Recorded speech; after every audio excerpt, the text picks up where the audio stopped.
So Derek Chauvin, the officer that murdered George Floyd, has been stabbed in prison. Now, this is still a developing story. Last I heard, his condition was serious. But it really got me to thinking about a whole lot of things and the way things have transpired over the last couple of years. And what is so disturbing is watching people on the right make Derek Chauvin out to be a hero and somehow make him the victim in this story.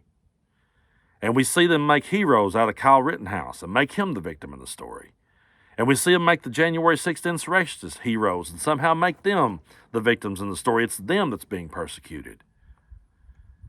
But we refuse to be gaslit because we know what we saw. We saw Derek Chauvin with his knee in George Floyd's neck, and we heard George Floyd saying, "I can't breathe." And we saw other police officers standing around just letting it happen. And people will try to condone that. People will try to make excuses for that. And people will make every excuse in the world. They'll say, "Oh, well, wait a minute. What happened before the video started, man? What happened before he got him on the ground?" Well, that's irrelevant. Because once he had him, he had him. There was no reason to sit there like that.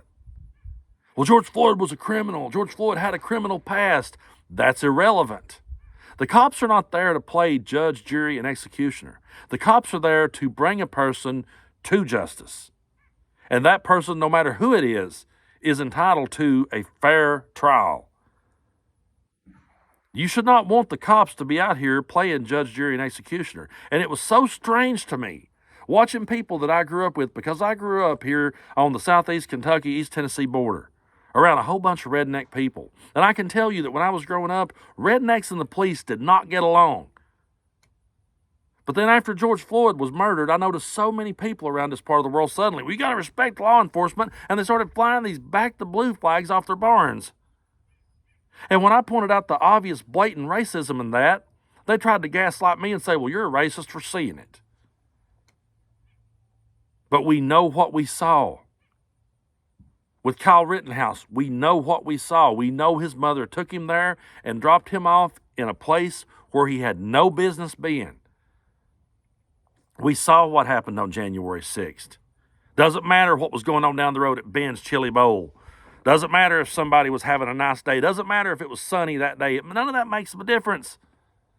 We know what we saw. We know that they said they planned to go overthrow the government. We know they sure tried. We know they showed up to hang the vice president. We know they desecrated our Capitol. We know those things. So you can sit back and make all the excuses in the world for these people. At the end of the day, they are not heroes, and they are not the victim in any part of the story. And people need to stop trying to paint it that way.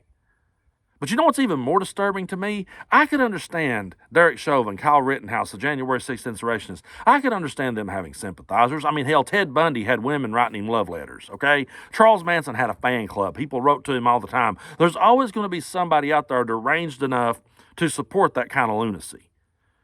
But what's more disturbing to me is watching right-wing politicians embrace these people. Watching people like Marjorie Taylor Greene call the Jan 6 people, "Oh, they're the victims. Oh, they're being locked away unjustly." Watching Donald Trump stand up and sing the national anthem with these people. That's what's so disturbing, is one of the political parties in this country has embraced these kind of people. You see these kind of politicians inviting Kyle Rittenhouse to speak, and if Derek Chauvin was released from prison tomorrow, I would not be one bit surprised if you didn't see him at a Marjorie Taylor Greene event and her let him have the microphone and let him talk. They give the microphone to those kind of people. They embrace that kind of rhetoric. It's one thing that they have some deranged people. Like I said, that I understand. That I get. That's always happened. I'm sure John Wilkes Booth had people back in the day that sympathized with him. But can you imagine? Can you imagine if when Kennedy was assassinated, you had a group of Republicans who was just all about Lee Harvey Oswald and saying that, he was the victim in the story, and why did they just let him walk into the book depository? I mean, can you imagine how crazy that would be? I mean, it sounds crazy when I say it, but that's the reality we live in. That's the world we live in. We live in a world where they take murderers and insurrectionists and make them out to be heroes, and then tell us that we didn't really see what we saw. No, we saw enough. We don't have to see anything else. When you see a police officer put his knee in a man's neck and you hear that man beg to breathe for over 8 minutes, you know, that's enough. You don't have to see anything else.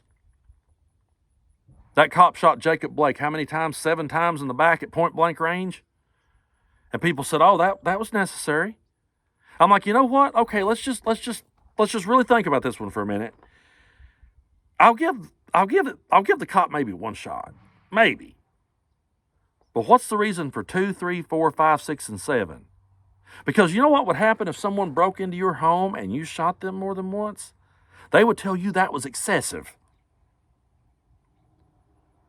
So it's ridiculous how people will sit and try to spin this stuff and make these people out to be the victims in the story and try to make us out like we're the bad guys just because we call this shit out and point it out. It's absolutely ridiculous that that's where we are in this country. Again, I totally get that anybody out there has a fan club, okay? But what I will never understand is how that a political party embraced this kind of shit. And a political party gives these people the microphone and gives these people a place to talk. It should absolutely scare the shit out of any reasonable person out there. And if you're just sitting back on the ropes trying to own the libs, trying to piss somebody off, and that's your whole mission in this world, you're going to wake up one day and every freedom that you thought the left was coming after is going to be gone. And you're going to be sitting there going, how the hell did this happen? Because you wasn't paying attention and because you made heroes out of the villains in the story. Because you got your stories that crossed up. Because you became so blinded by your own rage that you didn't see what was coming straight at you.